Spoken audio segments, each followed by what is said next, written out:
ये है प्राकृतिक दृश्य।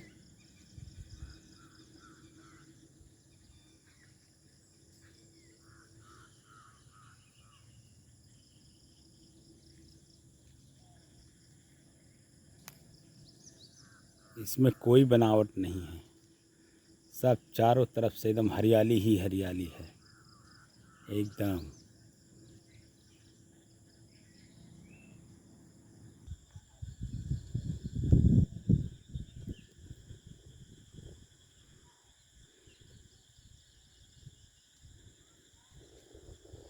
देख रहे हैं केले की खेती। अब कुछ केले की खेती उखड़ रही है और नए पौधे, इसमें देखिए नए पौधे शुरू हो रहे हैं। और उधर देखिए सब पुराने पेड़ कट रहे हैं।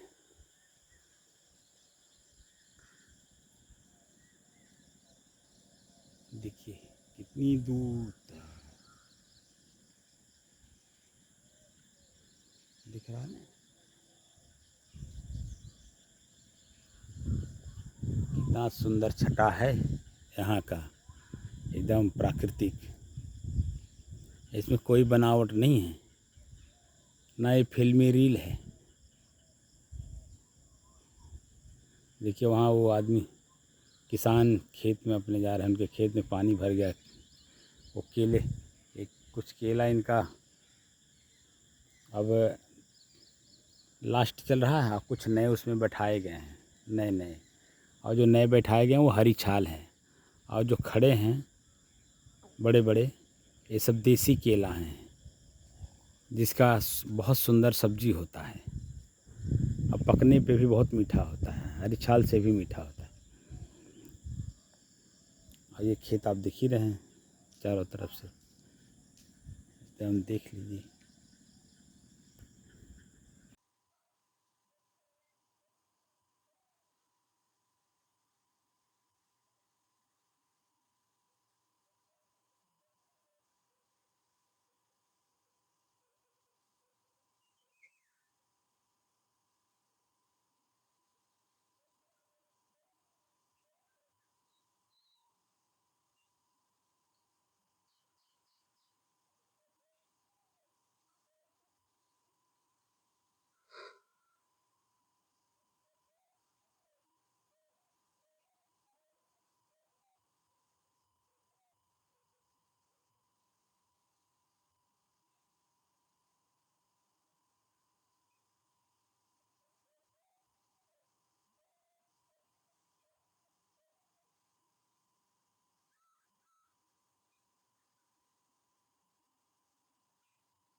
अपने ही चंचल मन को अपने से ही, अपने ही बस में करके एकाग्रता, स्थिरता एवं स्वयं अपने आप में शांति का अनुभव करने के बाद स्वयं मैं कौन हूँ को जानने की दृष्टि से साधना करते करते आज 1376 दिन हो गए। तारीख 13 अगस्त सन 2025, दिन बुधवार, प्रातः काल का समय।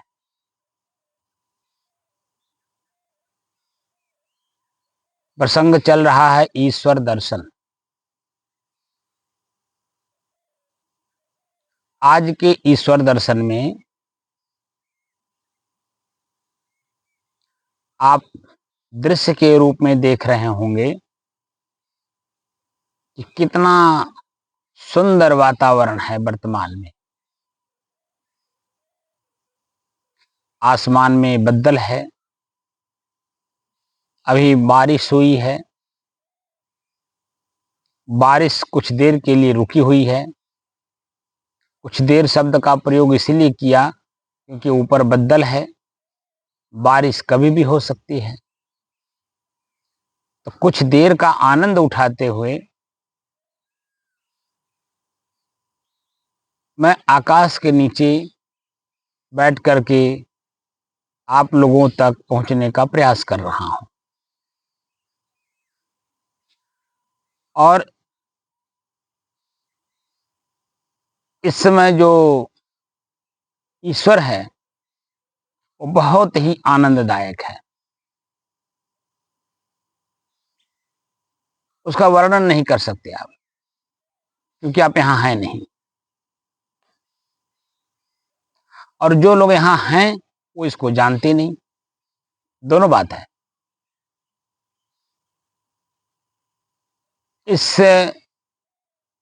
एरिया में जो प्राकृतिक रूप से छटा है, इस छटा में रहने वाले लोग इस ईश्वर का दर्शन नहीं कर पा रहे हैं, क्योंकि वो इसके बारे में जानते नहीं कि ईश्वर प्रकृति को कहते हैं और प्रकृति में वायु तत्व को ईश्वर कहते हैं। क्योंकि ई धन स्वर, ई माने यह, स्वर माने श्वास। और श्वास क्या है? हवा। जब नाक, वही हवा जब नाक के भीतर गया तो श्वास हो गया, यानी प्राणवायु हो गया। यानी हमारे जीवन को सुचारू रूप से चलाने का अगर काम कुछ कोई करता है तो है मेरा श्वास। मैं और मेरे के बीच में जोड़ने का जो काम करता है वो है मेरा श्वास। भोजन बिना हफ्तों दिन आदमी रह लेगा। अभी उत्तरकाशी में जो बदल फटा था, वहां जो आपदा आई थी, मलबे में लोग दब गए हैं। और जब उन्हें रेस्क्यू टीम निकाल रही है तो देख रही है कि वो अभी जिंदा है। कई ऐसे शख्स अभी मिले हैं जो अभी जिंदा है, मलबे के नीचे दबे हुए हैं, फिर भी जिंदा है क्योंकि श्वास चल रहा है। तो वो किसी का 8 दिन हो गया, 10 दिन हो गया मलबे में दबे हुए, और रेस्क्यू टीम उनको धीरे धीरे निकाल रही है, तो देख रही है कि अभी उनके श्वास चल रहे हैं, यानी जिंदा है। इसका मतलब हुआ कि 8-10 दिन से ना वो बाहर का रूप रंग देखे आंख से, ना बाहर के कोई शब्द सुने कान से, ना ही जो है उनको भूख के एवज में भोजन मिला, ना प्यास के रूप में उनको पानी मिला।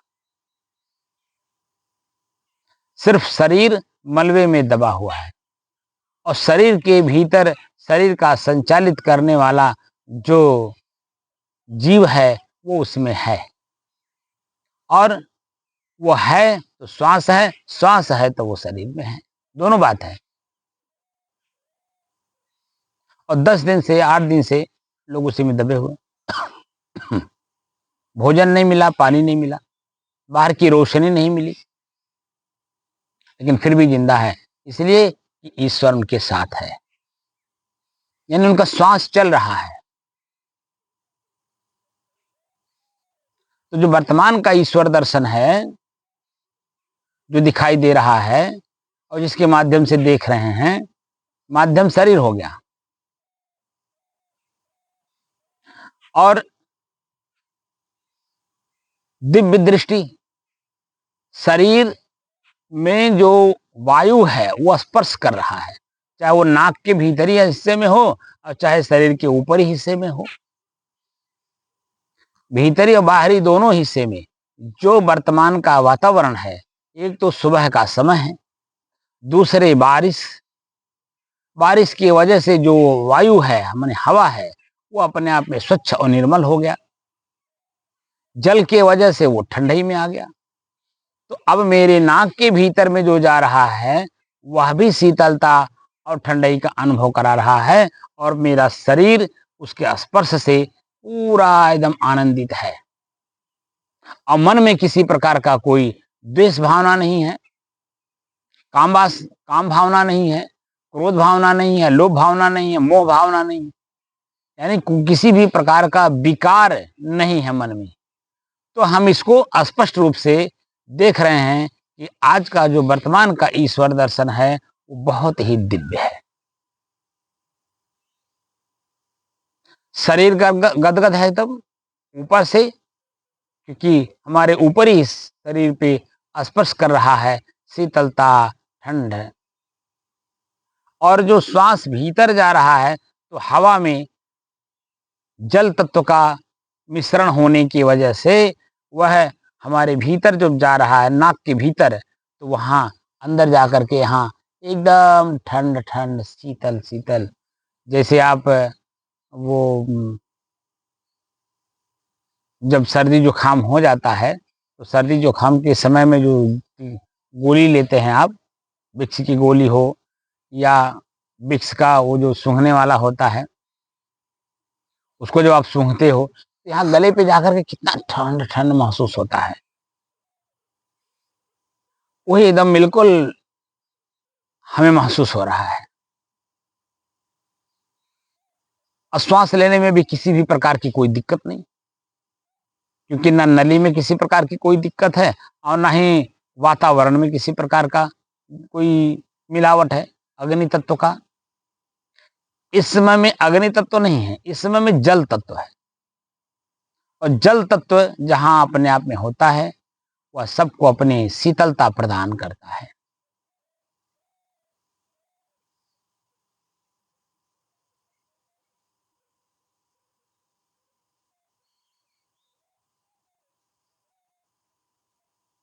जो वर्तमान दिख रहा है एकदम आनंद की अनुभूति हो रही है, परम आनंद की अनुभूति हो रही है।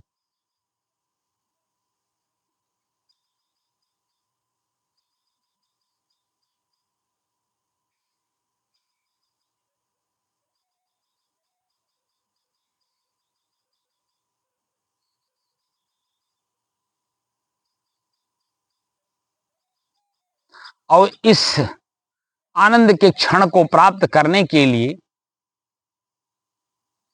हमें दैवी शक्तियां और आसुरी शक्तियां दोनों का परित्याग करना पड़ता है। तब यह स्थिति जो दिव्य दिखाई दे रहा है वह महसूस होता है। अभी देखिए हवा चल रही है, थोड़ा तेज चला तो मेरे शरीर को मेरे नाक में दोनों जगह पहुंच रहा है। बड़ा आनंद की अनुभूति हो रही है। हमारे देखिए रोंगटे खड़े हो गए आनंद की वजह से, क्योंकि एकदम बिल्कुल स्पर्श कर रहा हमारे शरीर को, ठंड ठंड शीतल शीतल एकदम। और ये मैं भी अनुभव तभी कर पा रहा हूं जब मेरे मन में ना आसुरी शक्ति है ना दैवी शक्ति, दोनों नहीं है। मन के अंदर में किसी भी प्रकार की शक्ति अगर रहेगी तो ये जो आनंद की अनुभूति हो रही है ये नहीं होने देगा, क्योंकि मन के अंदर में कुछ है। क्योंकि मन है ही ख्याल करने वाला, और ख्याल होता ही है जो मन में हो, जो जिससे मन बना होता है, जिस क्रिया से, जिस दृश्य से, जिस शब्द से। हमारे शरीर के किसी भी अंग से जो क्रिया हुई होती है वह जो हमारे मस्तिष्क में है उसी को मन कहते हैं। और मेरे शरीर में कुछ है नहीं, मन में कुछ नहीं है, ना शरीर से कोई ऐसी क्रिया हुई है जिससे कि मन उद्वेगित हो, उद्वेलित हो, परेशान हो, दुखी हो, आनंदित हो, प्रसन्नचित हो, उत्साहित हो, कुछ नहीं है। दोनों प्रकार से बिल्कुल शांत है। और शांत मन से ही जो वर्तमान होता है उसकी अनुभूति होती है। चाहे जहां आप वर्तमान में हो, वर्तमान में आप जहां हैं वहां की अनुभूति बिना मन के शांत हुए नहीं कर सकते।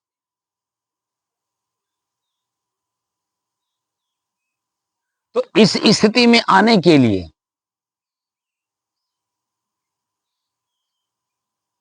और जो महसूस हो रहा है इसमें सहयोग करने वाला एक शब्द है त्याग।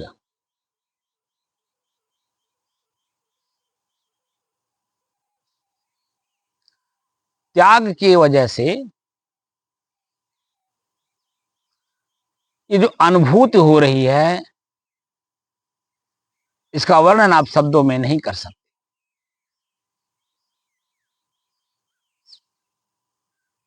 और त्याग सिर्फ त्याग नहीं है, त्याग वस्तु स्थिति का ज्ञान है। जो जैसा है उसको वैसे ही आपने देखा, उसका जो आकर्षण है, जो उसकी चाहना है, जो उसकी कामना है, वो शांत हो गई और आप जो हो वह एकदम अपने आप में वही बन करके रह गए।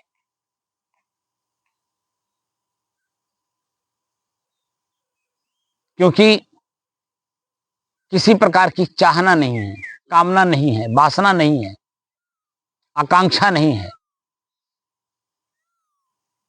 आप जो हो वही आप दिखाई अपने आप में दे रहे हो और मन आपका गुलाम हो गया है। मन की गुलामी क्या है? अपने बस में हो गया। अब मैं मन से जो चाह रहा हूं वो हो रहा है और मन हमारा वही कर रहा है। और जो मैं नहीं चाह रहा हूं उसके बारे में न ख्याल करा रहा, न स्मृति करा रहा है, ना ही वो कुछ कल्पना कर रहा है। अब कुछ देखिए, ऊपर से बारिश आनी शुरू हो गई। अब अंदर चलते हैं क्योंकि बारिश में कैमरा भीग जाएगा, यानी मोबाइल।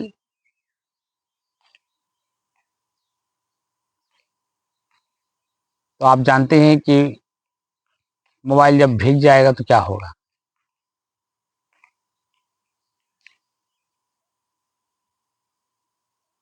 बाहर देखिए बारिश होना शुरू हो गई, दिख रहा ना।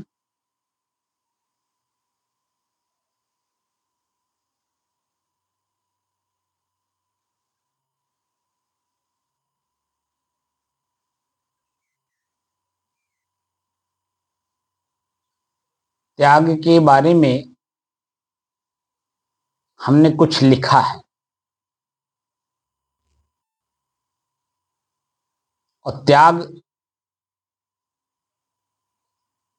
मुझे अपने आप को पहचानने में कितना सहयोगी है या मेरा विरोधी है, इसके बारे में हम जानने की कोशिश करेंगे। जितने भी साधक हैं उनको सबको अपने ऊपर लगाना है कि त्याग मेरे जीवन में क्या महत्व रखता है और त्याग कहाँ कहाँ स्थूल रूप से, सूक्ष्म रूप से या अति सूक्ष्म रूप से काम करता है, इसके बारे में जानने की कोशिश करें।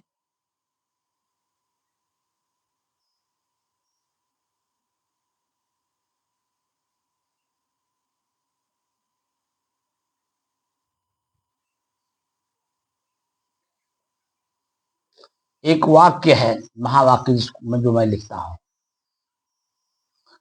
पुरुषार्थ से ही भाग्य की रेखा आकार लेती है। अभी जो हम लोग कार्य कर रहे हैं ये पुरुषार्थ में आता है या कर्म में आता है, इसको कैसे आप जानेंगे? तो असली पुरुषार्थ, पुरुषार्थ शब्द को ही जब समझेंगे तो समझ में आ जाएगा। पुरुष का मतलब होता है चेतना, अर्थ का मतलब फल होता है, प्रयोजन।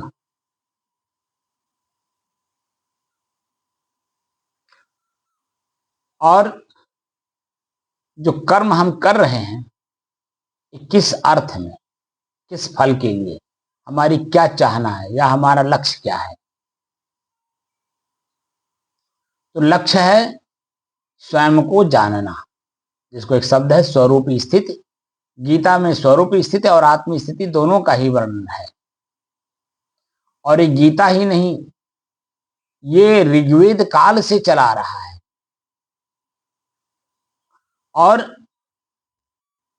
हम सभी लोग समय समय से वर्तमान के शब्दों में समाज को समझाने की दृष्टि से उसी शब्द को हम लोग उद्धृत करते हैं, यानी बोलते हैं, जो ऋग्वेद काल से चला रहा है। ऋग्वेद काल कह लें या अनादिकाल कह लें, दोनों बात है। अनादिकाल शब्द का प्रयोग मैंने इसलिए किया क्योंकि जीव अनादिकाल से है, प्रकृति भी अनादिकाल से है। इसको आप कोई सीमा बांध नहीं सकते, क्योंकि ना आपको जानकारी है, ना बड़े बड़े लोगों को जानकारी था, ना आज हमें है। सीधी सी बात है। इसलिए अनादि शब्द का प्रयोग हमारे पूर्व के ऋषि, महर्षि, संत, महात्माओं ने प्रयोग किया, अनादि शब्द का। उन्होंने समय में बाधा नहीं। समय में तो वो बांधते हैं जो अनभिज्ञ होते हैं, जिसको हम एक शब्द में कहें तो अज्ञानी, जिनको ज्ञान नहीं है। इसीलिए पुरुषार्थ शब्द जो है, यह जो हम लोग काम कर रहे हैं, ये सही काम कर रहे हैं पुरुषार्थ, पुरुष अर्थ में। और यही पुरुष अर्थ आपके भाग्य की रेखा का आकार लेता है। जो आप कर रहे हैं, यही आपके भाग्य को बनाता भी है और बिगाड़ता भी। अगर आप सही मायने में पुरुष अर्थ में काम कर रहे हैं, चेतना अर्थ में काम कर रहे हैं, तो वास्तव में पुरुषार्थ कर रहे हैं। और अगर कर्म तो कर रहे हैं, कर्म तो 3 तरह से होता है, उत्तम, मध्यम और कनिष्ठ। उत्तम कर्म वो होता है जिस कर्म के आधार पे मन, इंद्रिय और शरीर यह अपने आप में प्रफुल्लित, प्रसन्नचित, आनंदित होते हैं। और इसके अलावा हमारा मन, हमारा चित्त, हमारी बुद्धि प्रसन्नचित, आनंदित, उत्साहित होती है और उस कार्य को दोबारा करने का मन बनता है। और इन दोनों के साथ साथ हमारे परिवार से जो मुझसे जुड़े हुए लोग हैं, वह भी अपने आप में प्रसन्नचित होते हैं। और उनके प्रसन्नचित होने से पूरे आम जनता में, आम समाज में उसकी प्रसन्नता बिखरती है, लोगों में खुशी होती है। और जो कर्म सिर्फ आप तक सीमित हो, आप प्रसन्नचित हो, आनंदित हो और आपके परिवार के लोग आनंदित हो, तो उसमें क्या है? वह उत्तम नहीं है, मध्यम। और जो निम्न है, वो सिर्फ आप प्रसन्नचित होते हैं, लेकिन भीतर मन में डर बना रहता है, तो मन भी भयभीत। सर, जब मन में भय है तो शरीर में भी डर। मन भयभीत, शरीर डरा हुआ। और आपके डरे हुए, सहमे हुए जीवन से आपके परिवार के लोग भी डरे सहमे रहते हैं। और आपके परिवार के लोग अगर डरे सहमे हैं, इसका मतलब है कि समाज में आपने एक ऐसा कार्य कर दिया है जिससे सभी लोग दुखी हैं, और उनके दुख की वजह से आपका मन भयभीत है, शरीर डरा हुआ है और आपके परिवार के लोग भी डरे हुए हैं। कर्म हो रहा है, अब कौन से कर्म से क्या परिणाम दिख रहा है, ये महत्वपूर्ण है। तो महत्वपूर्ण कार्य करना है हम लोगों को, जो साधक हैं। हम कौन हैं या मैं कौन हूं? तो ये जो शरीर, स्थूल शरीर दिख रहा है ऊपर इस आंख से, ये तो मैं हूं नहीं। अगर मैं यही होता तो एक मुर्दा ले लीजिए और अपने शरीर से पढ़िए, उसका भी शरीर है और आपका भी शरीर है। तो वो शरीर का जो मालिक था, उसमें जो शरीर को संचालित कर रहा था, वो उसमें है नहीं, इसलिए वो जड़वत पड़ा हुआ है। जैसे लकड़ी पड़ा रहता है, उसको बिना ठेले, बिना उठाए ना वो उठता है ना वो खसकता है। इसी तरह से आपका शरीर है, बिना दूसरे लोगों के उठाए ये उठता नहीं, ना बिना दूसरे लोगों की चलाए ये चलता नहीं। अगर ये चलता तो स्वयं चल करके शमशान घाट चला जाता, तो आपके 4 लोगों के कंधे पे नहीं जाता। तो उस मुर्दे के शरीर से और अपने शरीर से जरा तुलनात्मक अध्ययन करो कि वह उसकी भी आंख है, खुली है, लेकिन वही आप वहीं सामने हो, वो आपको आंख तो देख रहा है लेकिन पहचान नहीं रहा। जो पहचानेगा नहीं तो बोलेगा कैसे, भैया कैसे आए हो, क्या काम है, बड़े दिन के बाद मिले, आपसे मैं मिलता हूं तो बड़ा प्रसन्न होता हूं, बहुत आनंदित होता हूं, आपके कर्म को देखता हूं तो मुझे भी अपना कर्म बदलने के लिए, आपका कर्म करने के लिए मन में प्रेरणा मिलती है। तमाम तमाम तमाम तमाम सी बातें हम आंख से देखने पर मुंह से बोलने लगते हैं, क्योंकि आंख का प्रयोग करने वाला इस शरीर में है। जैसे मैं हूं, बोल रहा हूं, और अभी मैं इस शरीर को छोड़ दूं, ये शरीर नहीं पड़ा रहेगा, आपके सामने होते हुए भी ये कुछ बोलेगा नहीं। आप अपने आप में एक असहाय सा महसूस करेंगे और ये स्थिति आएगी किसी न किसी दिन। आज तो मैं शरीर में हूं प्रारब्धानुसार, जब तक मेरा प्रारब्ध है तब तक मुझे शरीर में रहना है, और मैं चाह करके भी शरीर का परित्याग नहीं कर सकता, क्योंकि प्रारब्ध अभी शेष है। इसलिए जो त्याग है, वो त्याग कहाँ, कैसे, कितना आपके जीवन में काम कर रहा अपने आप में, यह महत्वपूर्ण विषय है। इस पे हम लोग चर्चा करेंगे।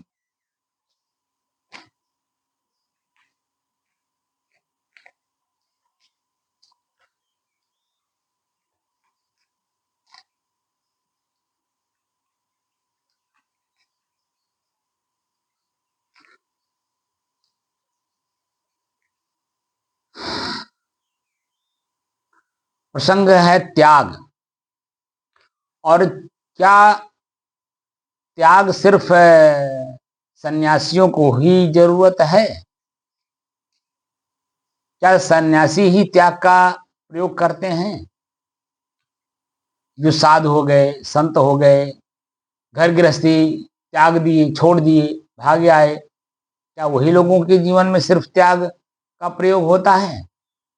क्या आम जन त्याग का प्रयोग नहीं करते हैं? और कैसे करते हैं, कितना करते हैं, कब करते हैं, क्या उन्हें इस बात का खबर है? या उन त्यागियों को भी इस बात का खबर है कि मैं त्याग में हूं, मैं त्याग कर रहा हूं? किसी बिरले को पता रहता है कि मैं त्याग में हूं, तो त्याग अपना काम कर रहा है कि नहीं कर रहा है। इस बात की जानकारी किसी चेतनावान व्यक्ति को होता है, जो साधक के रूप में, पूर्णकालिक साधना साधक के रूप में रहता है उसकी।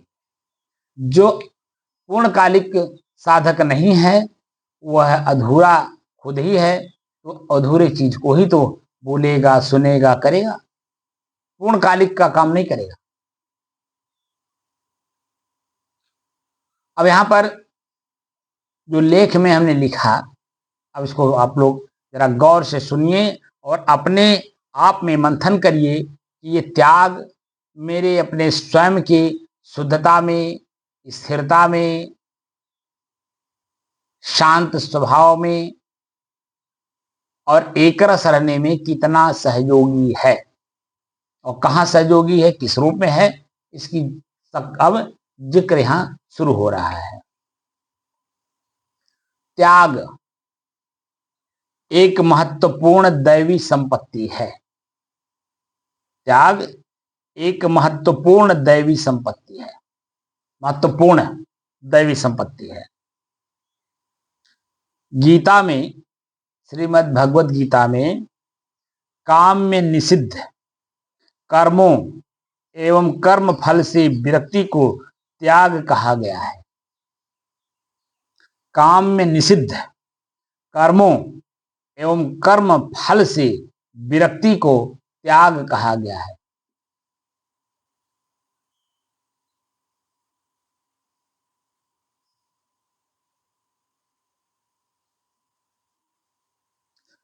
महर्षि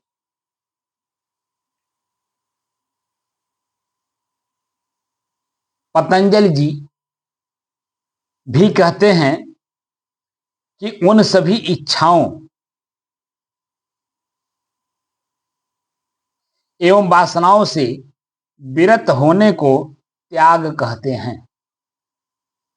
महर्षि पतंजलि जी ने भी कहा है कि उन सभी इच्छाओं एवं वासनाओं से विरत होने को त्याग कहते हैं। विरत, रत और बी विशेषण लगाया है, रत और बी विशेषण, विरति। तो विरति, रत मानला होता क्रिया, क्रीड़ा, और बी विशेषण लगाया, क्रिया तो हो लेकिन विशेष रूप से हो, जिसमें या जिससे कर्म करने के बाद मेरा मन चित्त प्रसन्न हो, शरीर प्रसन्न हो, शरीर आनंदित हो, और मेरे मन और शरीर के द्वारा समाज के सभी वर्गों के लोगों को उसका लाभ मिले, तो वह खुश हो, प्रसन्न हो, आनंदित हो। बी विशेषण लगाया है, रत भी। और रत क्रिया को कहते हैं, क्रीड़ा को कहते हैं। और कौन से क्रीड़ा को? काम वासना रूपी क्रीड़ा को। जब तक आप कंफर्म नहीं करेंगे कि रत शब्द कहां प्रयोग होता है, रति और रत विरति शब्द है और विरत शब्द है, रत और रति दो शब्द है। तो कोई कोई रत कहता है, कोई रत कहता है, ये अपने अपने बोलने की शैली है तो रति ही, रत नहीं शब्द है, रति शब्द है। तो उसमें बी विशेषण लाया, रति माने क्रिया, क्रीड़ा, और क्रीड़ा काम वासना की। आपका इंद्रिय और एक विशेष वर्ग के शरीर का इंद्रिय, दोनों जब आपस में घर्षण करते हैं उसे रत कहते हैं, यानी संभोग की स्थिति। जो जब संभोग की स्थिति होती है उसे रत कहते हैं। तो अब वो कर्म हो रहा है, घर्षण, दो इंद्रियों का आपस में घर्षण, एक क्रिया हो रहा है। तो उस क्रिया का परिणाम क्या आएगा, क्या हम आप सबको पता है? उसका परिणाम दुख और पीड़ा है, भय और डर है। शरीर अस्वस्थ हो जाता है, रोगी हो जाता है। ऐसा क्यों कह रहा हूं? ये प्रत्येक रत करने वाले लोगों को अनुभव प्रतिदिन होता है। जितने बार आप रत करते हो उतनी बार आपके शरीर का परिणाम आप देखते हो। जब तक क्रिया करते हो तब तक आपके शरीर में पूरा जोश रहता है कर्म करने का, रति करने का, और वही रति आपकी यानी जोश समाप्त हो जाता है जैसे आपके शरीर से आपका ही जो तत्व है, जिसको बोलते हैं वीर्य तत्व, आपके शरीर से ही वह जब नष्ट हो जाता है, अस्खलित हो जाता है, आपके शरीर से अलग हो जाता है, तो उस क्षण का जो अनुभव है वही असली अनुभूति है। और उस अनुभूति को हम स्थिर नहीं कर पाते, जिससे कि हम उससे विरक्त हो सके, उससे अलग हो सके, उस क्रिया को हम दोबारा ना करें, क्योंकि महसूस कर लिए इससे पीड़ा होता है, दुख होता है, पश्चाताप और आत्मग्लानि होती है, और घृणा भी होता है। सब कुछ हम देख रहे हैं और कर भी रहे हैं, लेकिन आगे के लिए मन नहीं बनता, इसको छोड़ दें, इस क्रिया को ना करें, जिससे कि मेरा सबसे पहले तो मेरा शरीर स्वस्थ हो, और स्वस्थ शरीर में स्वस्थ मन बसता है, और स्वस्थ मन ही जो है आपको अध्यात्म के बारे में वो चीज का दर्शन कराता है जो आज हम आप सब करने बैठे हैं। और अगर ऐसा नहीं है तो लाख कोशिश कर लीजिए, उसका दर्शन आप नहीं कर सकते। ईश्वर दर्शन तो कर ही नहीं सकते, अपने आप का दर्शन कैसे करेंगे? क्योंकि ईश्वर तो मेरे से अलग है, उसका दर्शन तो हो सकता है। जैसे अभी मैंने बताया, ईश्वर दर्शन हो रहा है, शुद्ध वातावरण है, बारिश हो रही है, मौसम बिल्कुल ठंडा है, और ठंडे मौसम में हवा ठंड है, और वो ठंड हवा मेरे शरीर के ऊपरी हिस्से पे जब स्पर्श कर रहा है या मेरे नाक के माध्यम से मेरे भीतर जा रहा है, एकदम आनंद की अनुभूति हो रही है। और उस आनंद की अनुभूति में मैं अनुभव करता, उस आनंद से भी मैं अलग हूं। तभी तो आप शुद्ध हो पाएंगे। अगर आनंद ही आनंद का अनुभव करते रहेंगे तो उसमें कुछ ना कुछ मिलावट हो गया। किसमें? आप में। तो बाहरी चीज आरोपित हो गई। बाहरी चीज आरोपित नहीं होनी चाहिए। जो वस्तु जैसा है वैसे ही दिखना चाहिए। तो वो जब आप अपने आप में आ जाएंगे तो बाहर से दिखाई नहीं देगा, क्योंकि अनुभूति भी जो करने की शक्ति है वह भी मेरे से अलग है। और यहां मुझे स्वयं को जानना है। तो अनुभूति जो होती है वो किसी वस्तु से होती है, किसी यंत्र से होती है, और यंत्र मेरे से अलग होता है। तो मन से अनुभूत होती है, और मन है मेरा। तो वर्तमान का जो चीज देखता है उसी को अंदर फिट कर लेता है, ये ऐसा आज है, और इसी को फिर दोबारा खोजेगा। जैसे जीभ है, भोजन आपने कभी बड़ा स्वादिष्ट भोजन कहीं आपने कर लिया, चाहे होटल में हो, चाहे किसी के घर में हो, चाहे नात बात हो, रिश्तेदार हो, या आपके पड़ोसी हो, या भंडारा हो, या कोई अच्छा कार्यक्रम हो, जैसे शादी विवाह, जैसे यज्ञ हो। उस समय का जो भोजन आप ग्रहण करते हैं तो जीभ उसका स्वाद ले लेता है, और वो स्वाद जो है फिर दोबारा खोजता है, और दोबारा जो स्वाद खोजता है वो जब नहीं मिलता है तो परेशान होता है। इसलिए जो स्थिति त्याग की है उसको समझने का प्रयास करिए कि त्याग कहाँ और कितना हमारे साथ अपने आप हो रहा है। महर्षि पतंजलि जी ने भी उन सभी इच्छाओं एवं वासनाओं से विरत होने को त्याग कहते हैं, जो परम सत्ता से एकाकार होने के लिए हों। जो परम सत्ता से एकाकार होने के लिए हों। परम सत्ता क्या है? मैं स्वयं ही परम सत्ता हूं, और मुझे अपने आप में एकाकार होने में ये इच्छा वासना हमको बाधित करती हैं उसमें जाने के लिए। तो त्याग वहां उसकी जरूरत है। वो अपने आप होता है जब आप अपने आप में आ जाते हैं। महर्षि पतंजलि जी ने भी उन सभी इच्छाओं एवं वासनाओं से विरत होने को त्याग कहते हैं, जो परम सत्ता से एकाकार होने के लिए हों। जीवन में स्वार्थ या परमार्थ की सभी क्रियाओं की सिद्धि के लिए त्याग आवश्यक है। हर जगह त्याग की जरूरत है।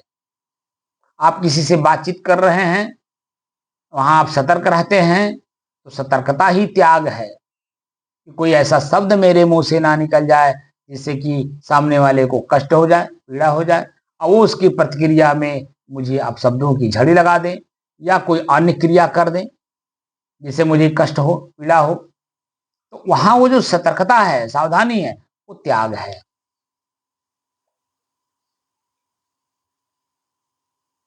जीवन में स्वार्थ या परमार्थ की सभी क्रियाओं की सिद्धि के लिए त्याग आवश्यक है। इसके बिना न लौकिक अभिष्ट की सिद्धि होती है और न आध्यात्मिक। लौकिक मतलब शरीर से संबंधित, और आध्यात्मिक मतलब शरीर को संचालित करने वाला जो परम सत्ता है, जिस परम सत्ता से मेरी आवाज निकल रही है, जिस परम सत्ता से मेरा हाथ हिल रहा है, जिस परम सत्ता से मेरा आंख देख रहा है, जिस परम सत्ता से हमारी चेतना है, वृत्ति है, जिस परम सत्ता से मैं अपने आप का अलग से अनुभूति कर रहा हूं। अनुभव करने वाला भी अनुभूति से अलग होता है। अनुभूति किसी विषय विशेष विशेष का होता है, और करने वाला वो खुद है ही। तो वो जो करने वाला खुद है वही परम सत्ता है, श्रेष्ठ सत्ता है, उत्तम सत्ता है।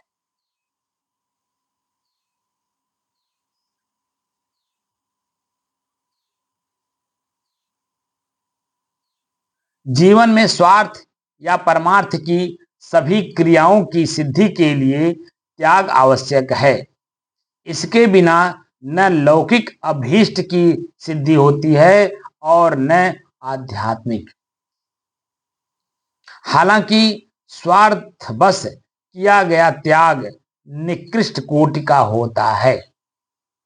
स्वार्थवश किया गया त्याग निकृष्ट कोटि का होता है, जबकि परमार्थ भाव से किए गए त्याग को भारतीय संस्कृति में उच्च स्थान प्राप्त है।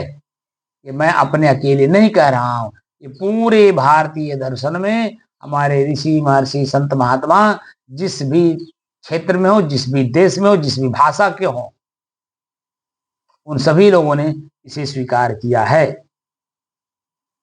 यह उत्तम कोटि का स्थान प्राप्त किया हुआ है।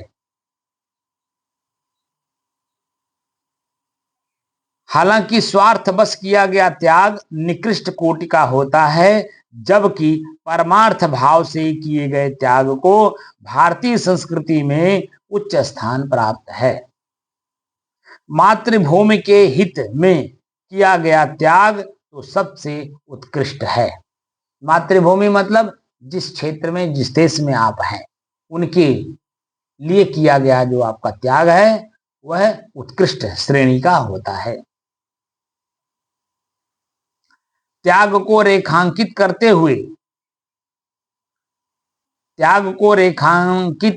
हुए ही पूरे जीवन काल को 4 भागों में विभक्त किया गया है। दुर्व्यसनों के साथ भौतिक सुखों का त्याग ब्रह्मचर्य की उपासना है। दुर्व्यसनों का त्याग के साथ भौतिक सुखों का त्याग ब्रह्मचर्य की उपासना है। भौतिक सुख क्या है? भौतिक सुख मतलब शरीर से संबंधित इंद्रियां, आंख, कान, नाक, जीभ और लिंग, ये भौतिक सुख के उपार्जन करने वाले साधन हैं।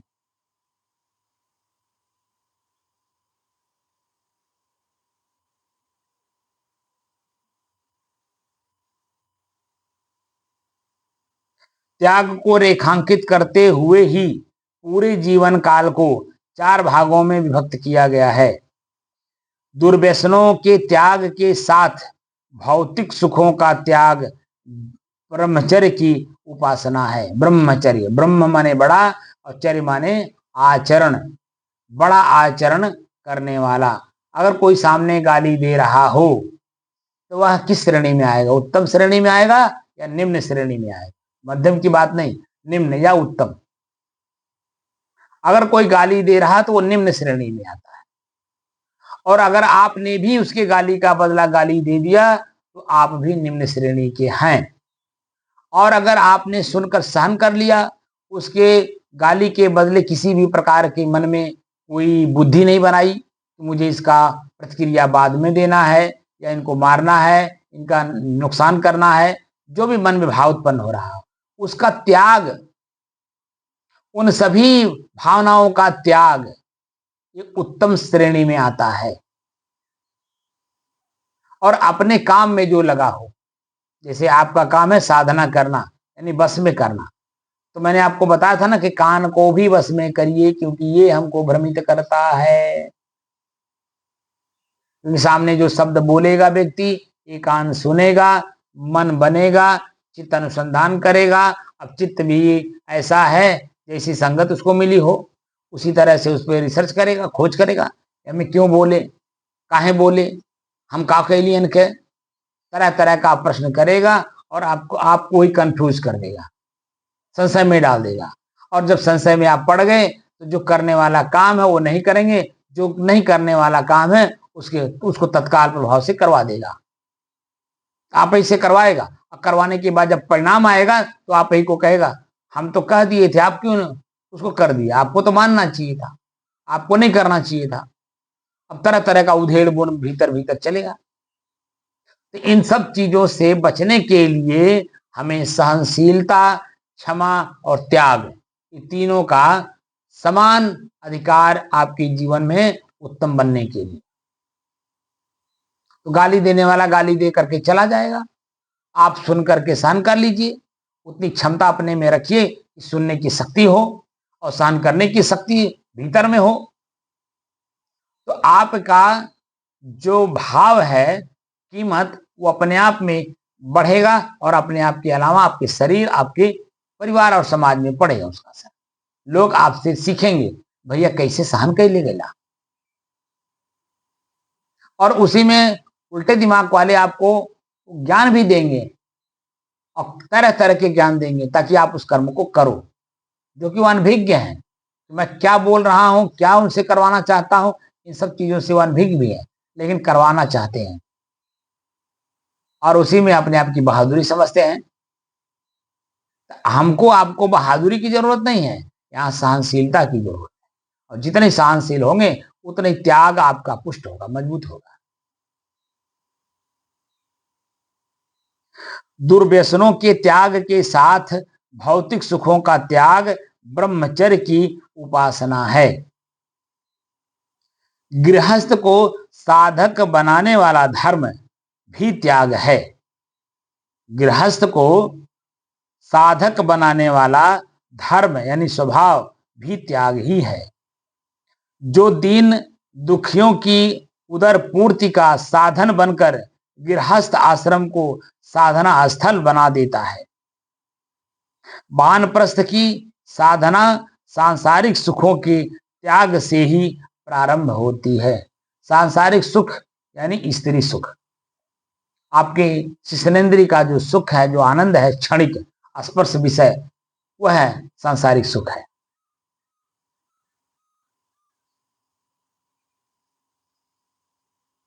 वानप्रस्थ की साधना सांसारिक सुखों के त्याग से ही प्रारंभ होती है। संन्यास तो त्याग का चरमोत्कर्ष है।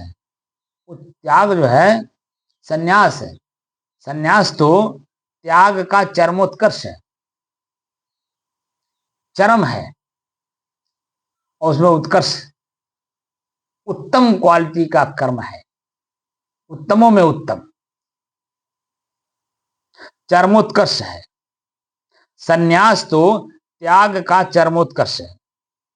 व्यवहार में प्रायः त्याग की अपेक्षा प्राप्ति को श्रेष्ठ समझा जाता है। यानी मिले, त्याग ना हो और मिले, किसी भी प्रकार से मिले। व्यवहार में प्रायः त्याग की अपेक्षा प्राप्ति को श्रेष्ठ समझा जाता है, किंतु दोनों एक दूसरे के पूरक हैं। प्राप्ति भी त्याग में ही होती है। किसी एक का त्याग करोगे तो एक चीज प्राप्ति होगी। अगर मान लीजिए किसी ने गाली दिया तो आप वहां पे दो चीजों की प्राप्ति होगी। एक प्राप्ति होगी सुख शांति आनंद और प्रसन्नता का, एक प्राप्ति होगी दुख पीड़ा और कष्ट का। तो कौन सा आप त्याग करना चाहते हो और किसको प्राप्त करना चाहते हो? अगर आपने दुख पीड़ा और दर्द का जो फल प्राप्ति होने वाला है उसका परित्याग कर दिए, यानी गाली का बदला गाली नहीं दिए, त्याग हो गया, तो क्या हो गया? वहां सुख शांति आनंद और परमानंद की स्थिति आपके जीवन में आएगी।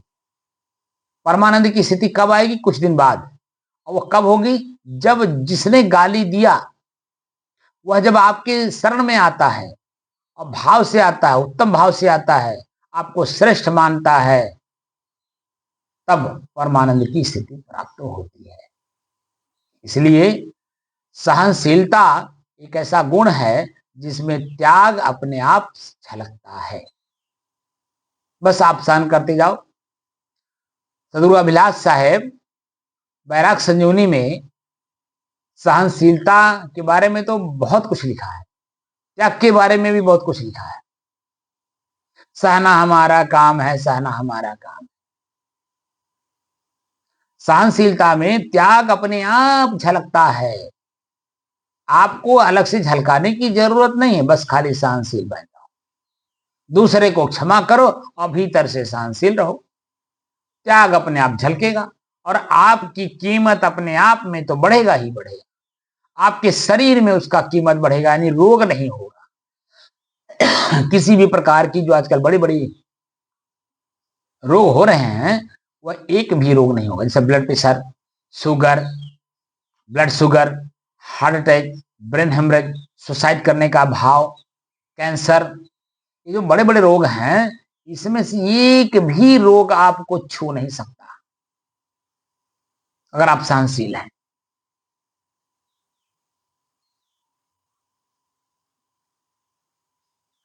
संन्यास तो त्याग का चरमोत्कर्ष है। व्यवहार में प्रायः त्याग की अपेक्षा प्राप्ति को श्रेष्ठ समझा जाता है, किंतु दोनों एक दूसरे के पूरक हैं। ये बहुत गूढ़ विषय है।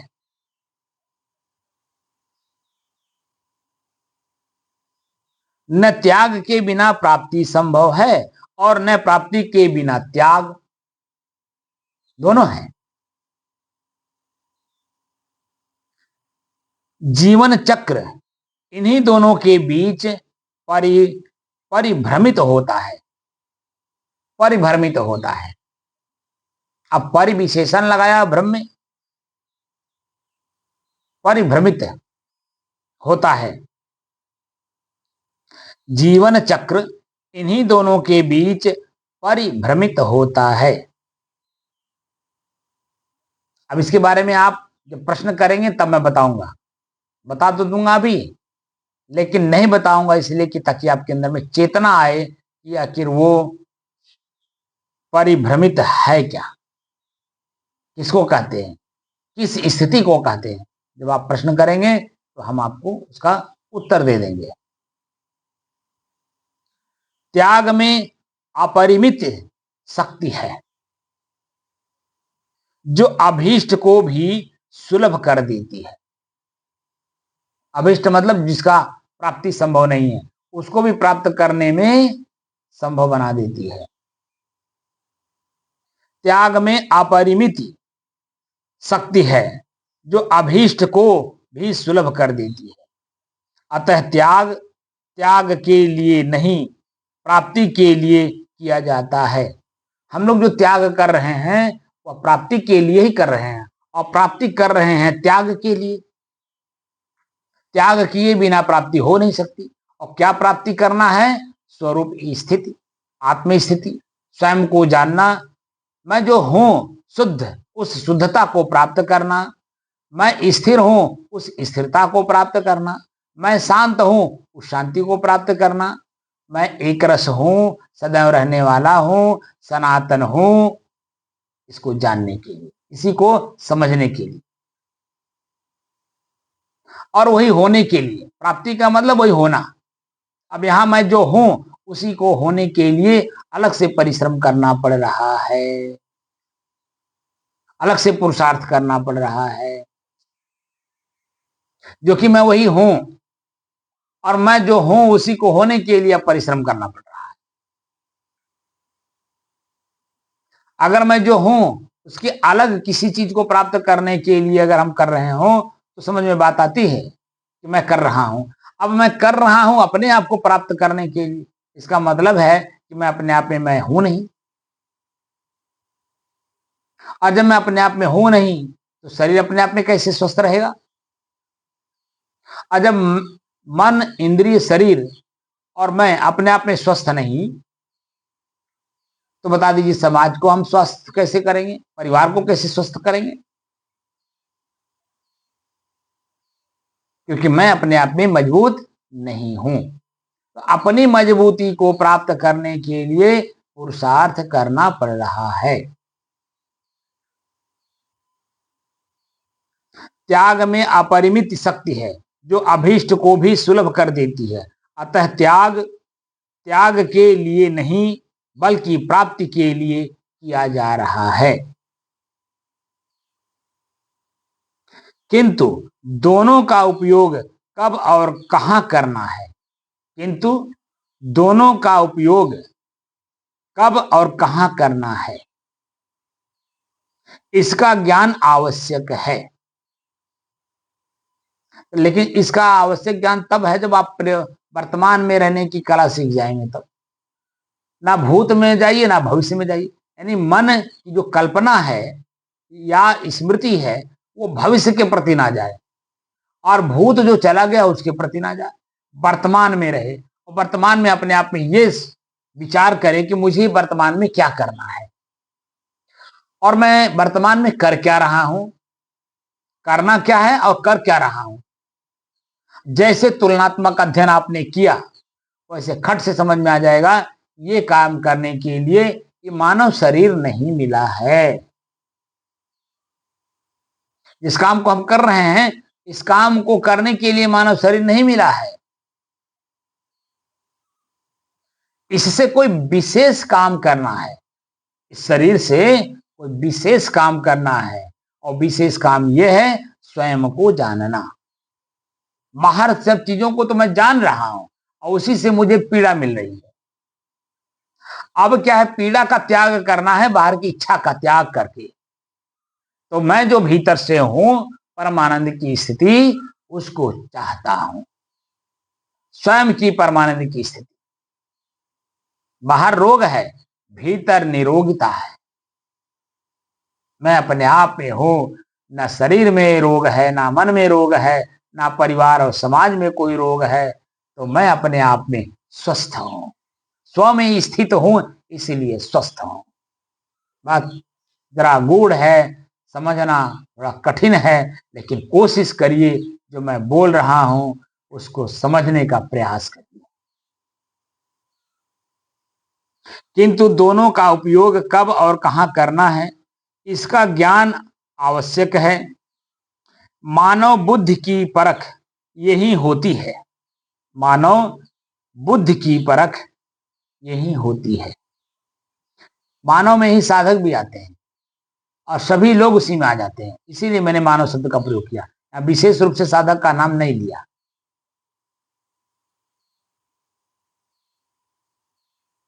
मानव बुद्धि की परख यही होती है।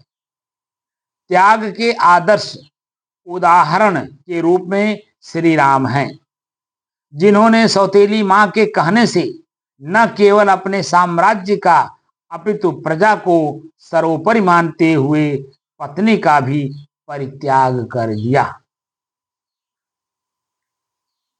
ऐसा त्याग दुनिया में दुर्लभ है। आइए आत्मिक एवं व्यापक कल्याण के लिए त्याग को जीवन का एक आधार अपने आप में हम बनाएं। अब ये विशेष रूप से हो जाएगा साधक के लिए। आम आदमी त्याग करता है लेकिन भीतर परेशान होकर, साधक त्याग करता है भीतर से आनंद की अनुभूति करते हुए, क्योंकि उसे पता है कि जिसकी प्राप्ति करनी है उस प्राप्ति में दो चीजें हैं, एक दुख देने वाली एक सुख देने वाली। तो दुख देने वाली क्रिया का त्याग कर दे, सुख की आनंद की जो अनुभूति है वो अपने आप होगी। हमें अलग से करने की जरूरत नहीं होगी, बस जिससे कष्ट हो रहा था उसी का त्याग कर दीजिए। बस सुरती खा रहे थे, आपका मुंह दुर्गंध दे रहा था, दांत पीला पड़ गया था और ये जो मांसपेशियां ये भी पीले पड़ गए थे, कष्ट दे रहे थे, पीड़ा दे रहे थे। बस सुरती का त्याग कर दीजिए, तो जो कुछ भी उस सुरती खाने से आपको प्राप्त हो रहा था उससे आपको निजात मिल गया। तो निजात जैसे ही मिला वैसे ही आपको आनंद की अनुभूति, आपका ये पूरा का पूरा सिस्टम आनंद की अनुभूति कराएगा और इसकी वजह से पूरा शरीर स्वस्थ रहेगा और शरीर स्वस्थ रहने से मन चित्त स्वस्थ है, इसीलिए परिवार भी स्वस्थ है। अगर आप और परिवार स्वस्थ हैं तो जहां भी आप बैठेंगे, समाज के जिन लोगों के साथ आप बैठेंगे वो सभी लोग अपने आप में स्वस्थ रहेंगे, आनंदित रहेंगे, प्रसन्नचित रहेंगे, उत्साहित रहेंगे और आपके किए हुए कर्म का वह कर्म जानना चाहते कि हमको भी बताइए, हम भी उस कार्य को करना चाहते। जैसे मैं किसी समय मैं भी अनभिज्ञ था, किसी एक विशेष व्यक्ति के पास आने से मेरे अंदर में एक विशेषता आई स्वयं को जानने की और आज वो स्थिति है कि हर आदमी हमसे जानने की कोशिश करता है कि मुझे बताइए कि आखिर इस शरीर में मैं हूं कौन। तो मुझे उसको बताने में और अभ्यास कराने में जो आनंद की अनुभूति होती है वह अवर्णनीय है। मैं उसका वर्णन शब्दों में नहीं कर सकता हूं, बल्कि आप खुद करके देखिए कि उसका आपका जो जबान है वो बंद हो जाएगा, आवाज ही नहीं भीतर से निकलेगी जो परमानंद की स्थिति प्राप्त होती है। तो मैं चाहता हूं त्याग को आप लोग भी समझिए, जानिए और देखिए, और अगर न समझ पाई तो प्रयोग करिए और प्रयोग करके देखिए कि मैं किस स्थिति में और किस श्रेणी में आता हूं।